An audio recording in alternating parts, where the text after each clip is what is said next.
Welcome on in, golf fans. It's your boy Gsluke here with our DFS and betting preview for this week's Travelers Championship. Gonna break down how I'm modeling for TPC River Highlands, and then afterwards go through 4 of my top DFS and outright bets of the week. I'm going out there getting some exposure to, and I think are worth a few looks out there in your GPP lineups. So by the end, you'll have an idea of how I'm taking on this slate, as well as a few of those top targets that I mentioned. So without further ado, let's go ahead and hop right on in with first off a look at my modeling in my key stats for this week. TPC River Highlands is going to play a lot differently than what we had at Pinehurst. It's not nearly as long. It's only about 6,800 yards, a par 70, and also a golf course that is going to have a lot more rough than what we had out there for the major. So a completely different test, and that is reflected out there with the shots gained metrics that we're looking at. So first and foremost, we have approach play at the top, but the main thing to point out would be the proximity buckets that I'm weighing the most. For me, it's this 125 to 200 yard range, especially 125 to 150 and also 150 to 175 that are going to be weighed a lot more than what we're used to seeing out there on the PGA Tour. Last week at the US Open, it was a lot of the longer irons with the skew on there with the distance, but because it's a shorter golf course, you get a lot of shorter clubs into greens. The one real key differentiator here at Highlands is that it's not a lot of flip wedges. Sometimes, like we get at the Valero, some of the other shorter tracks on tour, it'll be a lot of shots from 50 to 125. Here, it's more so the mid to shorter irons that you have in hand, and a little bit more of a consistent test from that perspective. On top of that, with driving accuracy, I'm looking mostly at the driving accuracy over distance. So with our shots gained off the tee stats, I've got accuracy, good drive percentage weighed, a lot more than what we have here with driving distance. Number 3, putting is something that you can't ignore here. A lot of your top end finishers have been putting first type of players, but also typically are guys that are either good iron players or players that are accurate off the tee. So you can't just be a putting specialist and get the job done around here, but if you are an above average putter and can mix in one of those top 2 categories, well, that's where you can go out there and pop at a Travelers.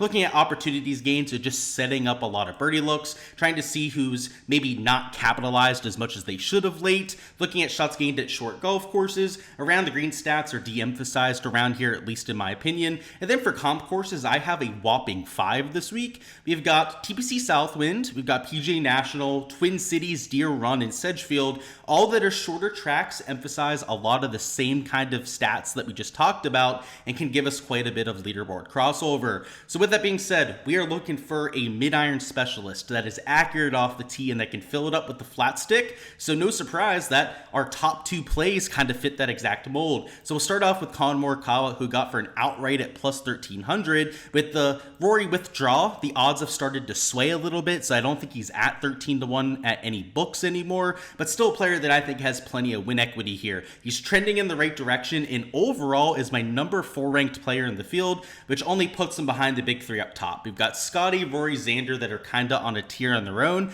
and then Collin Morikawa, at least to me, is the next man up after those top 3. And what I like about Morikawa is a lot of his strengths, which would be those mid irons and that driving accuracy, are the main 2 key stats that we're looking at this week, right? They're number 1 and number 2 respectively. And then when you take a look at the flat stick, he's been a lot better lately. Over the last 12 measured rounds, gaining close to 3/4 of a stroke per round is next level stuff, and it's why he's the number 4 ranked player in the field. If he can continue that sort of putting form, continue to just ball strike that living heck out of it like he has his entire career, that win is coming soon. And it's been a lot of top finishes lately. Hasn't really had the payoff out there with the win quite yet, but somebody like Collin, it's coming soon, right? You can tell that he's due to go out there and break through for a win. He's just playing too well, and at a golf course that fits him so well is not something that I'm going to pass up. So the outright number is still pretty steep, right? Even though this drifted in my favor, right? We're still taking him at 13 to 1, which is kind of crazy considering he hasn't won recently. But if you're looking at form, he's by far the most overdue player to go out there and get a win. And in my opinion, when you get somebody like that at a perfect course fit, it's a spot that you likely don't want to fade. So we'll have to see what the DFS ownership is. I'm expecting him to be one of the chalkier players out here for this week. But from the outright perspective, we don't have to worry about that as much, and a player that I'm going to go out there and take to win. Next up, we've got Patrick Cantlay, who the form is starting to come in on, so he's not nearly the slam dunk play that we're going to have here with Morikawa, but of course had his best ever major championship finish over there at Pinehurst, and now we get him at another course that fits his game. And surprisingly, the best courses for Cantlay have been some of the shorter tracks on the PGA Tour. It's been East Lake, which is a long course, of course, which, vastly contrasts to some of the shorter tracks that he's had success at. But the Shriners Children's Open is not a long track by any means. He's had a lot of success out there in the desert. He's had success at the RBC Heritage, of course, at Pinehurst was another one of those longer golf courses, but it played more positional. It was more about the driving accuracy around Pinehurst than the driving distance, in my opinion. It's why you had guys like Russell Henley that were showing up, a bunch of other shorter players that were finishing up there in the top 20. Heck, even Neil Shipley, more of an accuracy over a driving distance sort of player. So Patrick Cantlay at 22.5 to 1, I think these odds are starting to drift as well. So try and get in there quickly.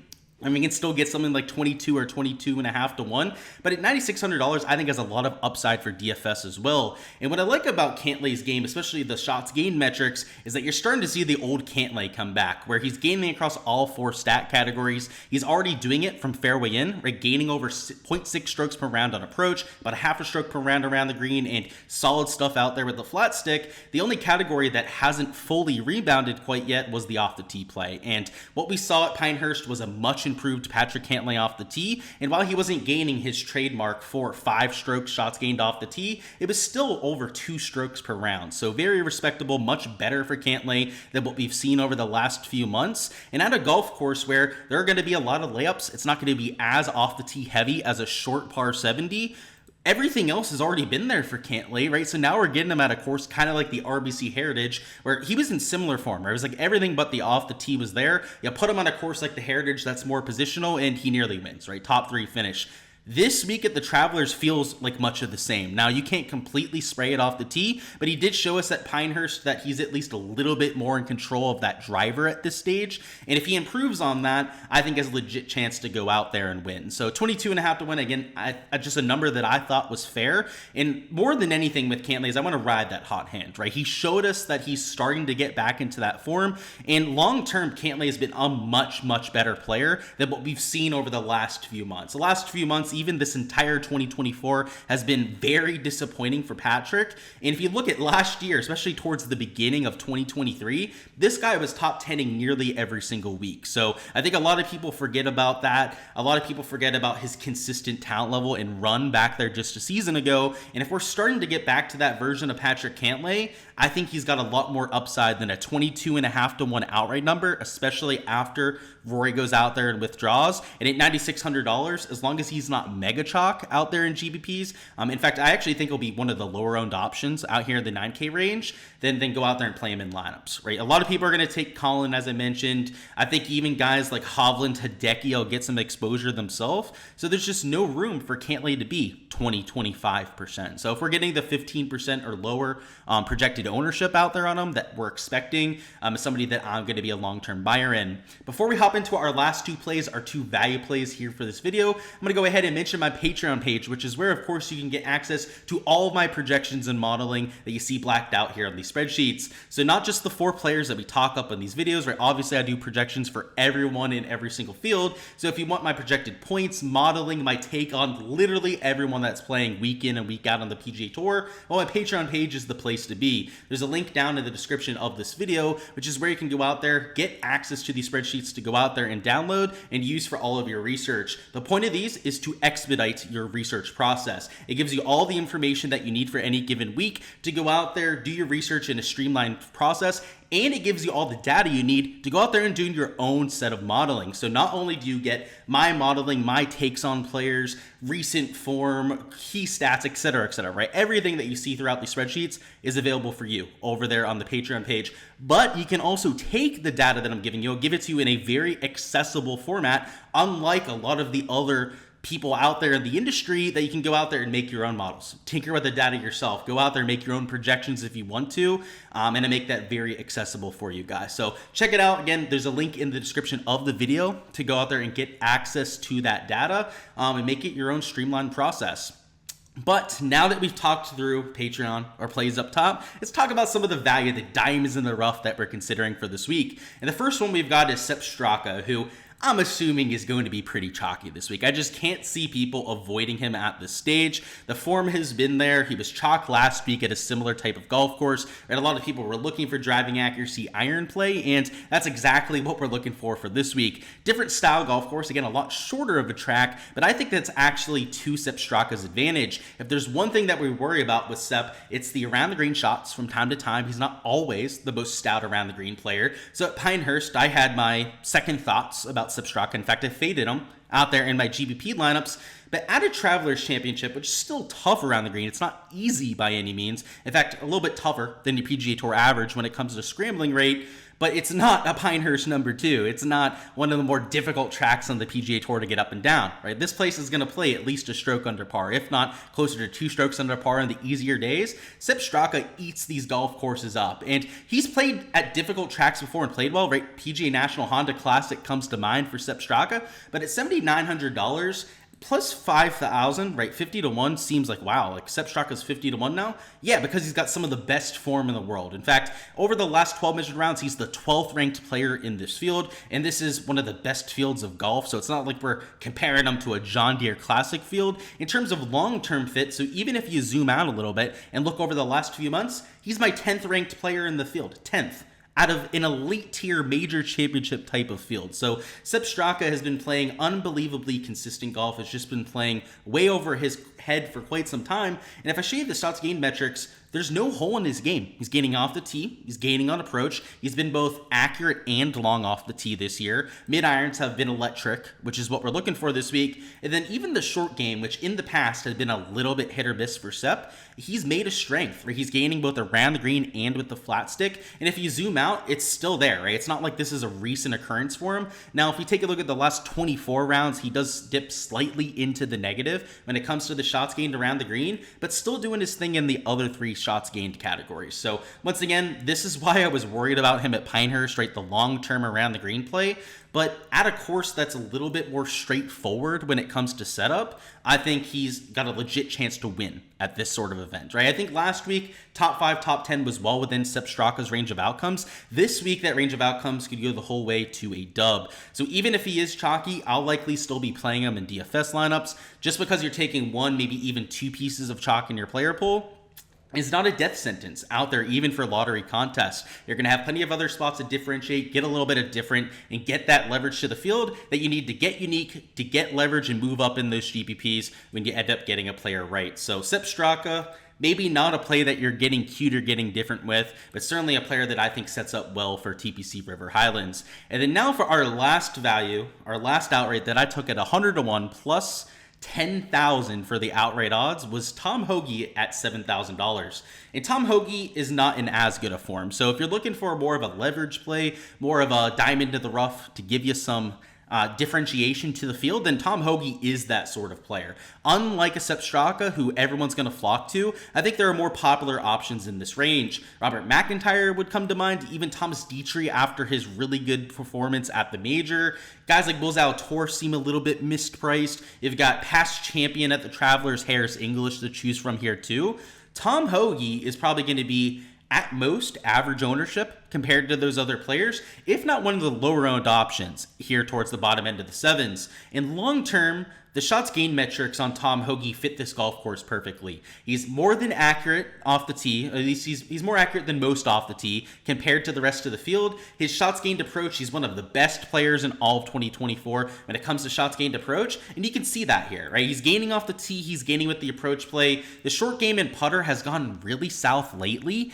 Towards the beginning of this year, he was gaining like a stroke per round with the putter. So something's going on with the flat stick. But what this reeks of is upside, right? We know Tom Hoge's capable of gaining those strokes on the putter. We saw it for the first 2-3 months, actually maybe even 3-4 months out there of 2024. He was constantly top 25ing. He had plenty of top 10s mixed in. No wins. He hasn't had a win out there since Pebble, right? It's been quite some time for Tom Hoge, but if he's going to win on the PGA Tour again, it's at a shorter course like Pebble. It's at a shorter track like this where you don't have to be a mega bomber off the tee. If you can be precise, if you can just lean into the elite tier iron play, Tom Hoge's live to win in that sort of field because he might be the best iron player, not named Scotty Scheffler. And if we can get maybe the best iron player in the field when he's hot, at $7,000, then I'm going to be a huge buyer in DFS. And then even at 100 to 1, I'll take a shot on him, right? You're not going crazy with any outright bet on Tom Hoge, or with anyone for that matter at 100 to 1. But I do think he has a little bit of upside for that. So I think a top 5, a top 10 would also be a pretty solid market to go after Tom Hoge. But for this, it's all about the course fit. It's all about knowing that he can take on these shorter tracks. If we take a look at the event history, it's maybe not as solid as what you'd hope for Tom Hoge. So let's find him here. He's at what, $7,000? It's a missed cut 2 years ago, a bunch of made cuts, but nothing special when he's made the weekend. I can't imagine that he's going to be very popular, so definitely somebody I'm going to have to monitor the ownership on. But if we're getting a sub 10% owned Tom Hoge, which I'm expecting, I think will be closer to 5% owned out there when it comes to the projected ownership, then I'm going to be a huge buyer. In fact, I might even go like 25% on Tom Hoge to go out there and get a bunch of leverage to the field. So these are the sort of players that I'm looking for, right? We can only talk up so many players out here on these previews. Again, all of my exposure, all my different bets, plays out there in GPPs are going to be posted over there on the Patreon page, but hopefully it gives you an idea for the types of players I'm looking for. I think the guys that are quote unquote value on a week like this are the precision guys, right? The guys that you normally wouldn't play in this kind of field because we play these big field events out there at big boy golf courses often. Like normally, like the Wells Fargo Championship, you've got to be long off the tee to get the job done. Not so much this week. So I think there's some value and perhaps a few overlooked players that are more of plotters, right? Kind of like you have with a Sep. Up top, riding the hot hand with guys, right? The guys that are quote unquote due for a win or that I think are on the ascent were players that I'm looking for. So outside of Morikawa, Cantlay, there are a few other players that would fit that kind of description. Worth noting that Rory withdrew, so do not play him or bet him this week. And I did bet Justin Thomas at 40 to 1. He's not a player I'm going to talk up for this video though, just because it's more of a numbers play. It's not like I think JT's a great course fit out here, but 40 to 1 on somebody that's a proven winner, somebody that's gone out there and has shown it of late, gone into contention multiple times over here in 2024. You're telling me getting 40 to 1 on him, especially after Rory withdrew. Like I'll take that shot all day. So if you want to add him to your card, you can. I think it's just a pure upside play. But these other 4 spots, definitely ones that are going to be a huge exposure spots for me this week. Alrighty guys, that is all I've got for the DFS and betting preview. Before you hopping out of here, go ahead and smash that like button for me. And also comment down below who you've got winning this golf tournament. If you can take somebody that is at least 20 to 1 to win this event, you'll go out there and win a free month of my Patreon page. Once a player is taken once, they cannot be taken again. So go ahead, get your guess in down below before anyone else takes your player. If they already have, go ahead, just give me a different guess to go out there and lock in your chance to go out there and win that free month of the Patreon page, which of course, guys, is where I'm posting all the behind the scenes content that I'm creating week to week. That includes my projections, modeling, ownership when that's published over there for my Patreon members, which can be yours over there if you just go to the link in the description, right? Go up and sign up, or if you win that free month of the Patreon. So go ahead, enter if you guys haven't already. Smash that like button if you haven't already as well. And I'll see you guys for the rest of the content to come. We'll have our live stream Wednesday at 7 p.m. Eastern time. We'll go over any of your questions down in chat. We'll go through the weather, last second ownership concerns to get you ready for your lineups, and any prop stuff over there on Wednesday that is sticking out as value. So a lot to go through. Make sure you subscribe so you get a notification when I'm going live, and I'll see you guys throughout the rest of the week.